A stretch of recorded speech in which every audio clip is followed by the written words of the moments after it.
Thank you for your service unto the Lord. May God bless you 100-fold. Barcrete Builders Incorporated. Praise the Lord. So, tignan natin kung mga kaibigan, token.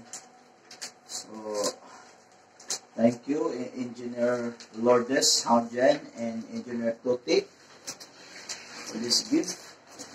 So, wow.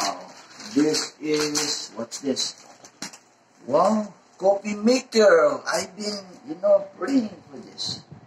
I need this. I like this. Wow. Capacity in capsicum. Now,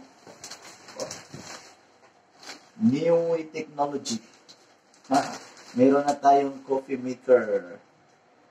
So, God bless po, BBI, Barcrete Builders Incorporated, and to Abdullah families, yung may-ari nito, Abdullah's families. Praise the Lord. God bless po. Bye-bye.